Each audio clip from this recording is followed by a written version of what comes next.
The Sports Source is brought to you by Fast Frame, with exciting Vol sports prints now available.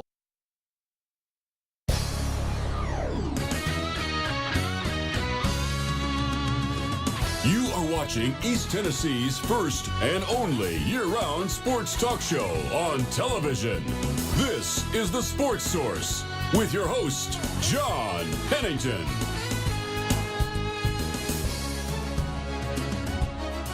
Good Sunday morning and welcome into the Sports Source. Happy to have you with us here. You saw the Republican convention last week, although the ratings say a lot of you didn't.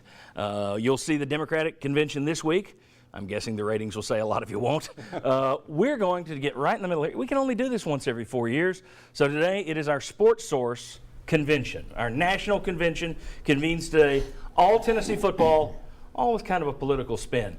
It's the end of summer. We're bored. We're going to try and make this fun. Let's get started. First segment brought to you by Tennova Healthcare. The key word in that title is care. I have experienced it firsthand myself. My loved ones have experienced it firsthand. At Tennova, the doctors, nurses, orderlies, everyone you meet treats you with respect and kindness. And someone in my family actually wrote a letter to Tennova this week telling them just how unique their care is. That is not just a sales pitch, folks. That is reality. Tennova Healthcare. All right. The volunteers are still a week away from starting their camp. We'll just keep talking here. It seems like we have a computer issue. The Vols are still a week away from starting camp, and we're right in the middle of the Republican-Democratic conventions. And we'll just bypass what I had there. All right, first politically themed question of the day. Well, let's see if we've got it. If we can get to these full screens, we have the Republicans, Democrats. There you go. See, we've created our own Sports Source. Let's go to the Sports Source deal. There we go. There's our, you get the smoky instead of, boy, that was well worth waiting. All right. First politically themed question of the day. Does this season boil down to an election year for Butch Jones? Meaning, you got a lot of people out there, and I can't, we talked about this, you and I haven't said it with these guys, but I know you've heard it. I've heard it from a lot of people. Well, if they don't win the East this year, you got to make a change. Well, if you don't get to 10 wins this year, you got to make a change. I don't think anybody at this table believes that Butch Jones will be fired at the end of the season. 2-10 may get him, but I don't think that's happening. But there are fans who are saying this or bust. So is it an election year, in your opinion, for the masses? Do you think most people are looking at it that way, that he has to really win this year or else deal with hell for the next 365 days? Yes, I think without a doubt. So it's an election year for I think it's an election year, and like you said, it's not an election where he gets voted out of office, but I think it's an election as far as how much do people think the upper end success for Tennessee can be.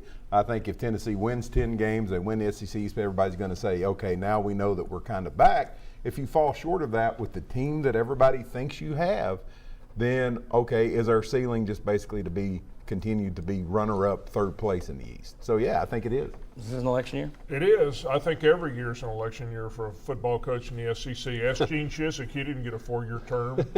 Derek Dooley didn't get a 4-year term. So yeah, I think it is. And if Butch Jones doesn't win the East this year, it's almost like he won't be fired, but he might be a lame duck. There you go. nice turn. Jimmy Himes. Yeah, I think it's an election year as well. And his approval rating will not be very good. You guys you're playing well. That's good, yeah. If they don't win the East Division. Now, and as you said, it's not that he's going to be fired, but you're going to have a lot of disappointed fans if Tennessee doesn't win the East Division. So, yeah, from that standpoint, I think it's an election year. Chuck?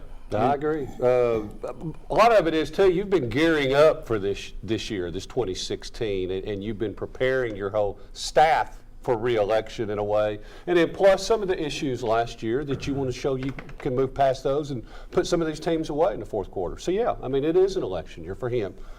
All right, very good. And let me just remind people, for those who haven't watched this before, which is very few of you, Bob Hodge, Mike Strange, Jimmy Himes, Chuck Cavaliers. When the show starts going off the rails, I start forgetting their names. So there you go. How big of a bounce? So the East is the goal. Everyone knows the East is the goal. But let's say Tennessee beats Florida. Don't win the East. Let's say they lose 2 games. They lose to Georgia and Alabama, and they don't go to Atlanta. How big of a bounce do they get from a Florida win? Do people give them, if you beat Florida, and I've had people tell me that too, You beat Florida, it's a good year.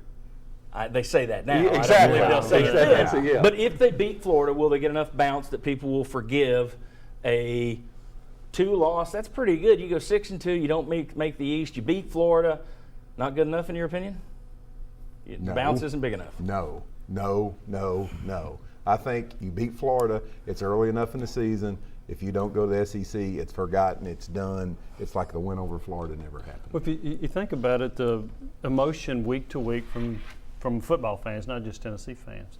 So if you beat Florida, everybody's happy. Well, if you don't make it, then you're losing to Georgia, or you're losing A&M, or you're losing Alabama, and then all that excitement of beating Florida starts going away. So I think if they beat Florida and don't make the East win the East Division, I don't think fans would be happy with Yeah, it. that bounce, in September is going to be like it's on a trampoline. And then by the end of October, it's going to be like me trying to jump. It's not going to be very high at all. So, and that's just human nature. Mike, you agree with that? Yeah, because it's been since 2007. Tennessee was in the Atlanta. SEC championship. They haven't won one since 1988, which I believe is the longest 98. 98, yeah, the longest run in school history without an SEC title. So if you're not at least playing for the championship, I think that's going to trump Yeah, beating because Florida. a lot of us, we grew up hearing, well, we could beat Alabama and lose the rest of them, and I'd be happy. Right. And then when you get down to it, no, that doesn't actually turn out to be true. And Butch Jones even went out and got a new running mate, Bob Shute, to try to beat Florida.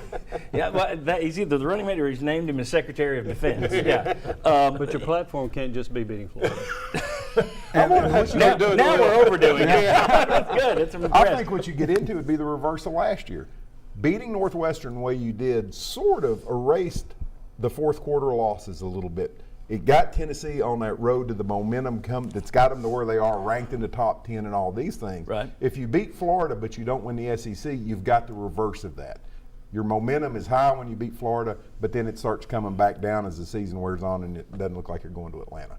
So I think it's sort of the reverse of what you got out of the Northwestern win last year. Bottom line is this: you want to lose. If you're going to lose early because you can wipe it off Right. with late wins. People forget you don't want to lose late because then that's the last thing they got in their mouths, the last taste they get in their mouth. If you've got people saying that one win will make up for other losses, that's just preseason talk. I don't believe that either. I think you got not only about Florida. If they beat Florida and Alabama, and then lost to Texas A&M and South Carolina, Florida and Alabama are out the window. People are talking about, you were good enough to beat those two and you can't beat those two. That's the bottom line is, if you're a coach, you can't lose anymore. Hope you're enjoying your millions because you cannot lose anymore. All right, when we come back, we're going to take a look at Tennessee's recruiting rankings. Got another commitment yesterday. We'll look at what they're doing outside the state of Tennessee, inside the state of Tennessee. Foreign policy looks good. Do they need to work on the domestic policy? Come on back on the Sports Source.